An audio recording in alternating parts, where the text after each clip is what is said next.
Sebelumnya, perkenalkan saya Siti Laina Fahma Rosyada, NIM 2010110044. Di sini saya akan menjelaskan hadis Abu Dawud nomor 116 tentang metode pendidikan praktek. Redaksi hadis: Haddatsana Musaddadun, haddatsana Abu Awanah, an Musa bin Abi Aisyah, an Amr bin Shu'aib, an abihi an jaddihi, anna rajulan atan nabiyya sallallahu alaihi wasallam faqala, ya Rasulullah, kaifa at-tuhur? Fada'a bima'in fi ina'in faghsala kaffayhi thalathan, thumma ghasala wajhahu thalathan, thumma ghasala dhira'aihi thalathan, thumma masaha bi ra'sihi fa adkhala isba'aihi sabbahataini fi udunayhi wa masaha bi ibhamayhi ala dhahiri udunayhi wa bi sabbahataini batina udunayhi, thumma ghasala rijlaihi thalathan thumma qala hakadha al-wudu' faman zada ala hada aw naqasa faqad asa'a wa dhulama wa asa'a. Artinya, telah menceritakan kepada kami Musaddad, telah menceritakan kepada kami Abu Awanah dari Musa bin Abi Aisyah, dari Amr bin Shu'aib dan ayahnya dari kakeknya, bahwasanya ada seorang laki-laki datang kepada Rasulullah SAW seraya berkata, ya Rasulullah, bagaimana cara bersuci?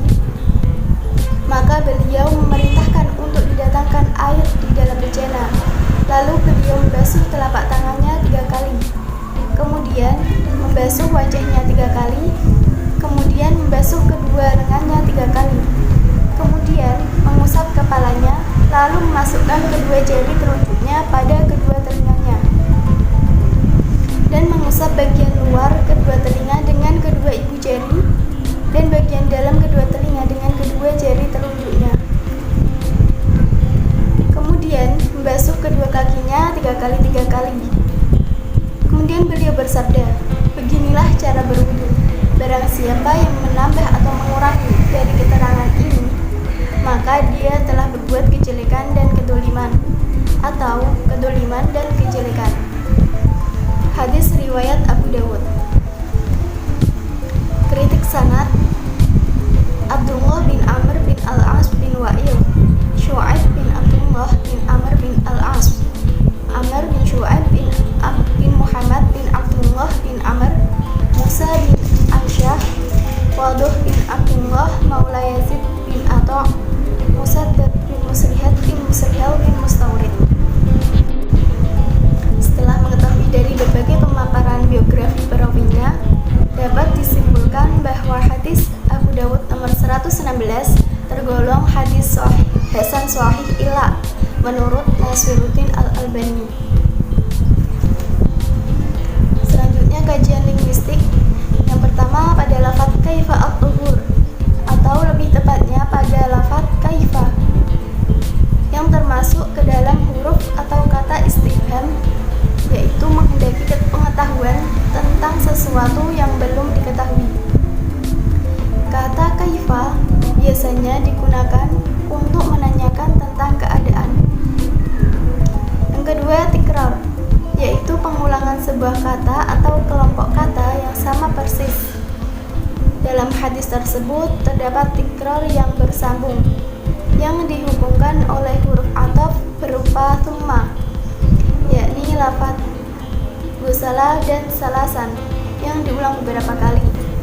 Yang ketiga, tibak al-ijab atau tibak positif, yaitu berkumpulnya dua makna yang berlawanan dalam satu kalimat dan tidak didahului nafi ataupun nahi, sehingga tidak memberikan makna positif maupun negatif, yaitu pada lafaz zada dan naqasa yang artinya menambah dan mengurangi.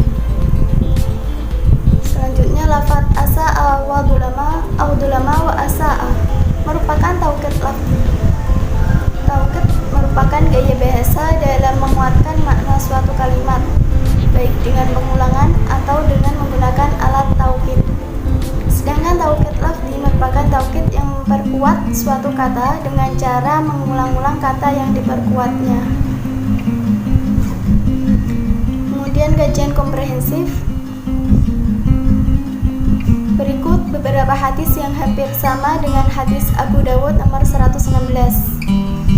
Di antaranya Sahih Muslim nomor 47, Sahih Muslim nomor 476, Sunan Abu Dawud nomor 128, Sunan Tirmidzi nomor 45, Sunan Nasai nomor 95, Sunan Nasai nomor 107, Sunan Nasai nomor 122, Musnad Ahmad nomor 456, Musnad Ahmad nomor 496, Musnad Ahmad nomor 523, dan masih banyak lagi. Kajian konfirmatif. Ayat yang berkaitan dengan hadis Abu Dawud nomor 116 ini terdapat dalam Quran Surat Al-Ma'idah ayat 6. Ayat ini merupakan seruan Allah kepada orang-orang yang beriman untuk menjelaskan syariat wudhu jika hendak mendirikan sholat. Sebab keadaan suci dari hadas merupakan salah satu syarat sahnya sholat. Tanpa bersuci, sholat itu tidak akan sah dan tidak akan diterima. Dan ini berlaku pada semua sholat. Selanjutnya, analisis realitas historis. Suatu ketika, seorang laki-laki datang kepada Rasulullah dan bertanya tentang bagaimana cara bersuci. Kemudian Rasulullah memerintahkan untuk didatangkan air di dalam bejana. Lalu beliau membasuh telapak tangannya 3 kali, kemudian membasuh wajahnya 3 kali, kemudian membasuh kedua lengannya 3 kali, kemudian mengusap kepalanya 3 kali, lalu mengusap kedua jari telunjuknya pada kedua telinganya dan mengusap bagian luar kedua telinga dengan kedua ibu jari telunjuknya sebanyak 3 kali.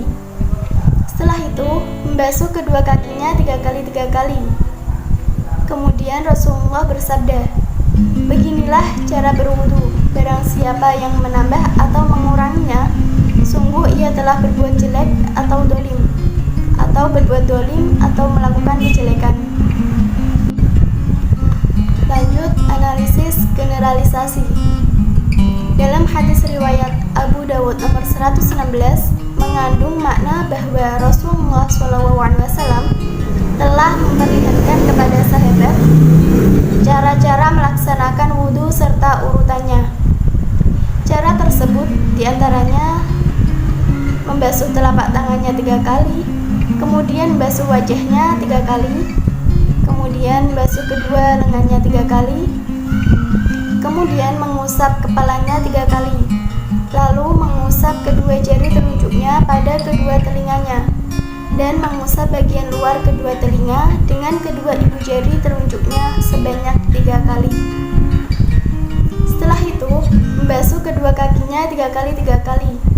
Dengan demikian, Rasulullah telah menggunakan metode praktik atau keteladanan dengan memberikan contoh. Yang terakhir, kritik praksis.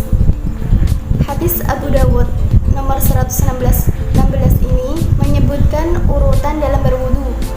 Pada hakikatnya, wudu merupakan sarana yang sangat baik bagi seorang hamba untuk menjaga kesucian diri, baik lahir maupun batin.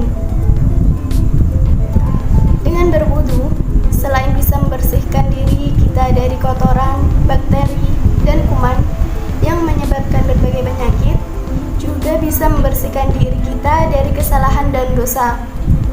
Dalam kesehatan, wudu juga mempunyai banyak manfaat.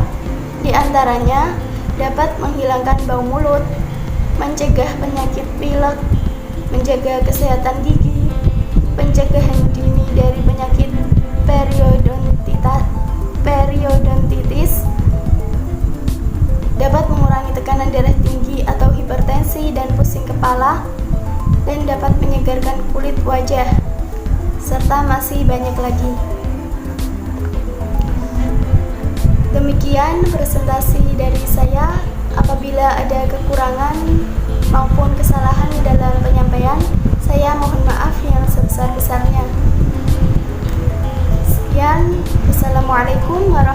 warahmatullahi wabarakatuh.